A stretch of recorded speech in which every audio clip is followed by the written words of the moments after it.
The Evil Clergyman. By H.P. Lovecraft. Transcribed by Ambitious Owl. I was shown into the attic chamber by a grave, intelligent-looking man with quiet clothes and an iron-gray beard, who spoke to me in this fashion. Yes, he lived here, but I don't advise your doing anything. Your curiosity makes you irresponsible. We never come here at night, and it's only because of his will that we keep it this way. You know what he did? That abominable society took charge at last, and we don't know where he is buried. There was no way the law or anything else could reach the society.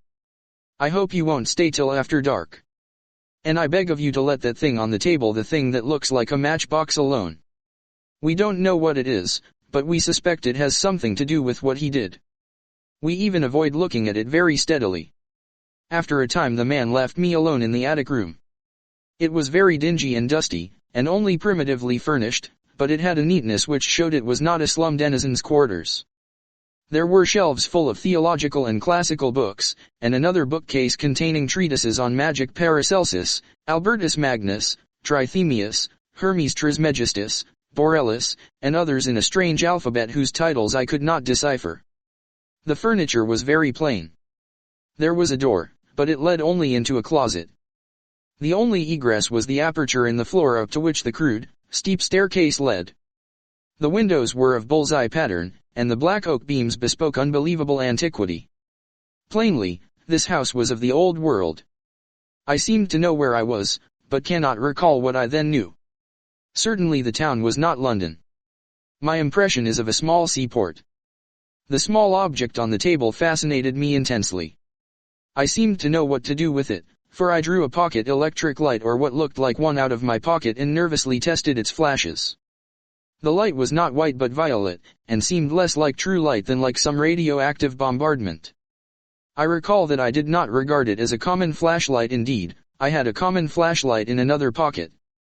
It was getting dark, and the ancient roofs and chimney pots outside looked very queer through the bullseye window panes. Finally I summoned up courage and propped the small object up on the table against a book, then turned the rays of the peculiar violet light upon it. The light seemed now to be more like a rain of hail or small violet particles than like a continuous beam. As the particles struck the glassy surface at the center of the strange device, they seemed to produce a crackling noise like the sputtering of a vacuum tube through which sparks are passed. The dark glassy surface displayed a pinkish glow, and a vague white shape seemed to be taking form at its center. Then I noticed that I was not alone in the room and put the ray projector back in my pocket.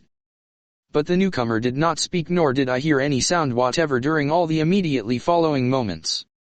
Everything was shadowy pantomime, as if seen at a vast distance through some intervening haze, although on the other hand the newcomer and all subsequent comers loomed large and close, as if both near and distant, according to some abnormal geometry. The newcomer was a thin, dark man of medium height, attired in the clerical garb of the Anglican Church. He was apparently about 30 years old, with a sallow, olive complexion and fairly good features, but an abnormally high forehead. His black hair was well cut and neatly brushed, and he was clean-shaven though blue-chinned with a heavy growth of beard. He wore rimless spectacles with steel bows. His build and lower facial features were like other clergymen I had seen, but he had a vastly higher forehead, and was darker and more intelligent-looking, also more subtly and concealedly evil-looking. At the present moment, having just lighted a faint oil lamp, he looked nervous, and before I knew it he was casting all his magical books into a fireplace on the window side of the room, where the wall slanted sharply, which I had not noticed before. The flames devoured the volumes, greedily leaping up in strange colors and emitting indescribably hideous odors as the strangely hieroglyphed leaves and wormy bindings succumbed to the devastating element. All at once I saw there were others in the room, grave-looking men in clerical costume, one of whom wore the bands and knee breeches of a bishop. Though I could hear nothing, I could see that they were bringing a decision of vast import to the first comer. They seemed to hate and fear him at the same time, and he seemed to return these sentiments. His face set itself into a grim expression, but I could see his right hand shaking as he tried to grip the back of a chair. The bishop pointed to the empty case and to the fireplace, where the flames had died down amidst a charred, non-committal mass, and seemed filled with a peculiar loathing. The first comer then gave a wry smile and reached out with his left hand toward the small object on the table. Everyone then seemed frightened. The procession of clerics began filing down the steep stairs through the trapdoor in the floor, turning and making menacing gestures as they left. The bishop was last to go. The first comer now went to a cupboard on the inner side of the room and extracted a coil of rope. Mounting a chair, he attached one end of the rope to a hook in the great exposed central beam of black oak, and began making a noose with the other end. Realizing he was about to hang himself, I started forward to dissuade or save him. He saw me and ceased his preparations, looking at me with a kind of triumph which puzzled and disturbed me. He slowly stepped down from the chair and began gliding toward me with a positively wolfish grin on his dark, thin-lipped face. I felt somehow in deadly peril, and drew out the peculiar ray projector as a weapon of defense. Why I thought it could help me, I do not know. I turned it on full in his face, and saw the sallow features glow first with violet and then with pinkish light. His expression of wolfish exultation began to be crowded aside by a look of profound fear which did not, however, wholly displace the exultation. He stopped in his tracks then, flailing his arms wildly in the air, began to stagger backwards.